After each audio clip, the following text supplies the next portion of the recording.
17 আসনে সম্ভবত নির্বাচন হবে। সেখানে আমাদের আওয়ামী দালাল, যিনি এখন শেখ মুজিবের সাথে বসে হুক্কা টানছেন, জনাব নায়ক ফারুক। মানে আপনাদের অনেকেরই মন্তব্য আছে যে মৃত মানুষকে নিয়ে কিছু বলতে নাই। এই কথাটা একদমই ভ্রান্ত ধারণা। মৃত মানুষকে নিয়ে কিছু বলতে নাই, মানে শয়তানকে নিয়ে কিছু বলা যাবে না, তাহলে তো ফেরাউনকে নিয়েও কিছু বলা যেত না। তো ফেরাউনকে নিয়ে তো মানে কোরআনেও কথা আছে, তো কেন বলা হয়েছে? এগুলো হচ্ছে সাক্ষাৎ ফেরাউন, সাক্ষাৎ শয়তান। মৃত্যুর আগে বলে গিয়েছে যে এই ইসলামের জন্য আমরা করি নাই, মুক্তিযুদ্ধ করি নাই। ওনাকে মানে নাস্তিকতাবাদের জন্য, সেকুলার এক দেশ বানানোর জন্য সে করে গিয়েছে, এই ধরনের বক্তব্য তিনি দিয়েছেন। তো এরে যারা ওই জানাজা দিয়েছে তাদেরও আমি মনে করি বিচার হবে। সেসব হুজুর, এই মাওলানা আলেম নামের যারা আছে তাদের বলবো বাসায় মানে পতিতাবৃত্তি করে খান, কোনো সমস্যা নেই। তারপরেও এই 500, 1000, 50 টাকার জন্য যায়া এই মিলাদ মাহফিল এগুলি বন্ধ করেন। যারা যারা এই ধরনের কথা বলে মারা যাবে তাদের জানাজা টানাজা কেউ দিতে যাবেন না। যাই হোক, সে মারা গিয়েছে। মারা যাওয়ার পরে তার এখানে আপনারা দেখেছেন মানে শয়তানের মরার কিছু আপনার মানে লক্ষণ আছে। যেমন শয়তান যদি মারা যায়, আল্লাহ মাফ করুক, কিছু ভালো মানুষকেও হয়তো তাকে নিয়ে গিয়েছে, কিন্তু আমি মনে করি যে যার মানে সমস্যা যার আছে, যার কিনা মানে কবরে আযাব অপেক্ষা করতেছে, তাদের হচ্ছে মারা যাওয়ার পর ওই যে আপনার ফুল দিতে শহীদ মিনারে নিয়ে যায়। যারা এর আগে ভুলটা করেছেন তাদেরকে বলবো, অনেক মানুষকেই তো নিয়ে যায় সেখানে। তো যাদের সন্তানরা বেঁচে থাকবেন, বাবা যদি মারা যায়, মা যদি মারা যায়, তাদেরকেই আপনার ফুল দিতে শহীদ মিনার, স্মৃতিসৌধে, তারপরে বিভিন্ন জায়গায় নিয়ে যায় না, এদেরকে আপনি যেতে দিবেন না। ওইখানে যাদের নিয়ে যায় মনে করবেন যে শয়তানের সিমটম কিছুটা আছে, আল্লাহ আযাব অপেক্ষা করতেছে, এই জন্য আল্লাহ ওরা ওই জায়গায় নিয়ে গিয়েছে। আমাদের অনেক মানুষকে এই পর্যন্ত আপনার ওই যে ঢাকা বিশ্ববিদ্যালয়ে একজন অধ্যাপক ছিলেন, ওনার নামটা আমি মনে করতে পারছি না, তো উনি সহ আরো কয়েকজন, একজন কবি মারা গিয়েছেন কিছুদিন আগে, কয়েক বছর আগে, তাকে শহীদ মিনারে নিয়ে যাইতে দেয় নাই ছাত্রলীগ, তারপরে আওয়ামী লীগের লোকজন, চেতনাধারী লোকজন আর কি। তো শয়তান তো মানে শয়তান ছাড়া অন্য কারণে শয়তানের জায়গায় যাইতে দিবে না, যে কারণে ওইখানে নিতে দেয়নি। আল্লাহ ওনাদেরকে বাঁচিয়েছেন, তাই আল্লাহ ওদেরকে ওই শহীদ মিনারে মরার পরে নিয়ে যায় নাই। নাহলে এই যে আযাব, এই যে ফুল দেওয়া, এই যে লাশের উপরে এই যে ওইখানে নিয়ে যায় যে শ্রদ্ধা নিবেদন, এটা হচ্ছে যার এই পর্যন্ত করা হয়েছে, যার সামনে করা, মনে করবেন ও শয়তান অপেক্ষা করতেছে পিটানোর জন্য, এই কবরে ফেরেশতারা অপেক্ষা করতেছে। এখন সে মারা গেল, মারা যাওয়ার পর শয়তানের সিমটমটা দেখেন। মারা যাওয়ার পর দেখেন কারাকারি লেগে গেছে। কিছু মানুষ দেখবেন মারা যাওয়ার পর ছেলেরা সম্পদ নিয়ে কারাকারি শুরু করে দেয়। ওইটা মনে করেন শয়তান ছিল, এই কারণে তার এই আযাব দুনিয়া আল্লাহ কিছুটা দেখায় নিয়ে যাচ্ছে।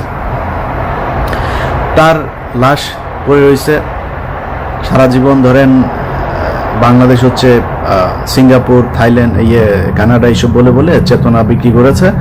অসুস্থ হওয়ার আগে চুপ করে চলে গিয়েছে আপনার সিঙ্গাপুরে, কয়েক বছর সেখানে চিকিৎসায় ছিল, চিকিৎসায় থেকে তারপরে হুক্কা টানতে চলে গিয়েছে এখন পরপারে। সেখানে যাওয়ার পরে লাশ বাসার ভেতরে পড়ে আছে, বাইরে কমেডিয়ান সিদ্দিক, কমেডিয়ান জায়েদ খান, এরকম কিছু কমেডিয়ানরা সেখানে গিয়েছে চেতনা জানাইতে। গিয়ে তারপরে তাদেরকে বলেছে যে আপনার নির্বাচনে তারা এই আসনে প্রতিদ্বন্দ্বিতা করবে। লাশ কিন্তু এখনো দাফন টাফন কিছু হয় নাই। এর মধ্যে তাদের মানে মূল উদ্দেশ্য যেটা, সেই যে উদ্দেশ্যে সেখানে গিয়েছে সে তার উদ্দেশ্য জানিয়ে দিয়েছে। এখন এই যে দুইজন গেল, এই দুইজনের পরে আরেকজন কমেডিয়ান আছে আপনার হিরো আলম ভাই। হিরো আলমকে আবার ভাই বলছে, একটু সম্মান জানিয়ে কেন বলছে, কারণ এই তো বলেই মানুষকে বিনোদন দেয়। কমেডিয়ান হলেও ওর ভেতরে কিছু মানে মানুষের মনুষ্যত্ববোধ কিছুটা আছে। সে যা বলে সরাসরি সহজ সরলভাবে বলে। ও তো বলে নাই যে আমি পীর সাহেব, আমি এখানে ইসলাম প্রচার করতে আসি। ও বলেই যে আমি মানুষকে বিনোদন দেই, কার ভালো লাগলো না লাগলো। যারা ওর রুচিতে দুর্ভিক্ষের কথা যারা বলে, যে মামুনুর রশিদের মতো, এরা হচ্ছে গিয়ে আপনার মানে দিনে নাতনি, দুপুরে মেয়ে, তারপরে রাতে মায়ের বয়সী একজন, এরকম নানান নারী নিয়ে তারপরে তারা ঘর কাটায়। হ্যাঁ, এদের এত সমস্যা, কোনোদিন তাদের রুচিতে বাঁধে না। এখন হিরো আলমরে নিয়ে তাদের রুচির দুর্ভিক্ষ শুরু হয়ে গিয়েছে। তো এই টাইপের মানুষের তার খারাপ লাগে। তো এই হিরো আলম সাহেবও এসে তারপরে বললো আমিও নির্বাচন করব। তো ধরেন বিভিন্ন জায়গায় এই যে ভারতে একটা হয় মিরাক্কল, দেখেন না, বাংলাদেশ থেকে যায় ভারতের মিরাক্কল যারা আছে তারা আপনার এগুলো নিয়ে একটা প্রতিযোগিতা করে, সেখানে টপ একজন হয় যে সবার চাইতে বেশি মানুষকে হাসাইতে পারে, যার কন্টেন্ট ভালো হয় সে হচ্ছে গিয়ে আপনার প্রতিযোগিতায় প্রধান হয়, পুরস্কার জিতে নেয়।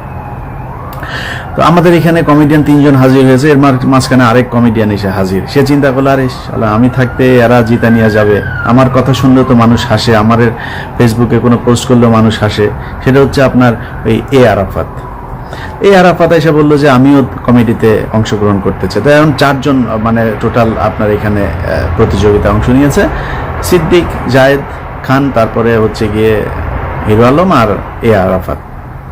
এর মধ্যে কে জিতে আমরা এই অপেক্ষায় আসি, দেখা যাক কে জিতে আসে। তবে এর মাঝখানে আবার আরেকটা সেমি প্রতিযোগিতা আছে, সেটা হচ্ছে শেখ মুজিবের পুত্রকে, সেটা নিয়ে আবার জায়েদ খান বলে আমি শেখ মুজিবের পোলা, সিদ্দিক বলে আমি শেখ মুজিবের পোলা, আরাফাত তো বহুদিন ধরে বলে ওরে স্বপ্নে দিয়ে গেছে, মমতাজের মতো মাঝে মধ্যে স্বপ্নে আসে, এসে তারপরে শেখ মুজিবের পয়দা করে গেছে।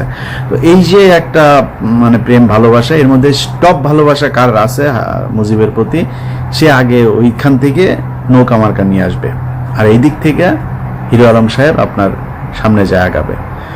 তো আমি চ্যালেঞ্জ করে বলতে চাই একটা কথা, যারা বাংলাদেশে সাংবাদিকতা করছেন, যারা বাংলাদেশে আপনার বিভিন্ন জরিপ করেন, যেমন খালিদ মহিউদ্দিন ভাই তার একটা অনুষ্ঠানের মধ্যে সে ওই যে খালিদ মহিউদ্দিন জানতে চায়, এটার মধ্যে তিনি প্রতিটা প্রোগ্রামের মধ্যে একটা জরিপ করে।